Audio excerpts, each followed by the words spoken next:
11ویں شریف کا کھانا حلال ہے یا حرام؟ دیکھیں، کھانا اگر حلال پیسوں سے بنا ہے، اللہ کے نام پہ بنا ہے، اور اس کا مقصد تھا شیخ عبد القادر گیلانی رحمۃ اللہ علیہ کی روح کو ثواب پہنچانا، تو کھانا بذات خود تو حلال ہے، یعنی اس میں کوئی حرام کا عنصر نہیں ہے، ظاہر ہے۔ لیکن اگر آپ وہ کھانا قبول کریں گے اور گھر بیٹھ کے طبیعت سے اس کھانے کو پھوڑیں گے تو ایک بدعت کی تائید ہوتی ہے، کیونکہ ہماری رائے میں یہ 11ویں شریف اور 12ویں شریف اس طرح کے جتنے متعین دنوں کے کھانے یہ بدعت ہیں، اسلاف میں اس کا کوئی ثبوت نہیں ملتا۔ کوئی ایک واقعہ بتائیں حضرت ابو بکر رضی اللہ تعالیٰ عنہ کے انتقال پر حضرت عمر نے پوری زندگی میں کبھی ان کے نام پہ 11ویں شریف کی ہو، یا ان کے نام کا کھانا کھلایا ہو، یا حضرت عمر کی شہادت کے بعد یہ کام کیا، یا حضرت علی کے بعد، یا حضرت عثمان کے بعد، کہیں بھی ہمیں کہیں بھی کچھ بھی نہیں ملتا۔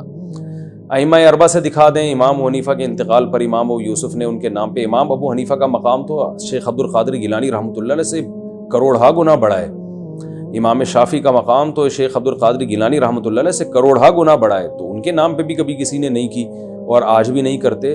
تو حضرت شیخ عبد القادر گیلانی رحمۃ اللہ علیہ ان کی خاک کے برابر بھی نہیں، وہ ہمارے بزرگ ہیں، مگر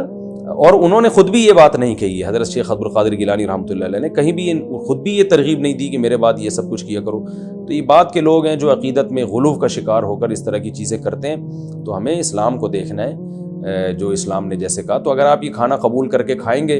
تو ایک بدعت کی تائید ہوگی، اس لیے اس سے اجتناب کرنا لازم ہے، اور محبت سے سمجھا دیا کریں، پھڈے بازی نہ کریں کسی سے۔ اور ایسا نہ ہو کہ کھانا آپ جو ہے نا وہ کوئی آئے اور منہ پہ واپس کر کے ایک دم ذرا بدتمیزی سے واپس کریں، ایسا بھی نہیں ہونا چاہیے۔ جب وہ کوئی کھانا لے کر آتا ہے تو آپ اس کو بہت پیار محبت سے سمجھائیں کہ بھائی دیکھیں، آپ کے جذبے کی ہم قدر کرتے ہیں، آپ نے ایک بزرگ کی عقیدت محبت میں یہ کام کیا ہے اور اس کی بیس غلط نہیں ہے، ہم آپ کے جذبے کی قدر کرتے ہیں، ماشاءاللہ آپ کو بزرگوں سے عقیدت ہے، محبت ہے، بڑی خوشی ہوئی، لیکن دیکھیے ان بزرگوں کے بھی یہی احکام ہیں اور اللہ رسول کا بھی یہی حکم ہے کہ ہمیں اپنی عبادات کو اتنا کرنا ہے جتنا اللہ اس کے رسول صلی اللہ علیہ وسلم نے بتایا، اور اسی طریقے پر کرنا ہے۔ تو کائنڈلی میں آپ سے یہ گزارش کر رہا ہوں کہ آپ یہ کھانا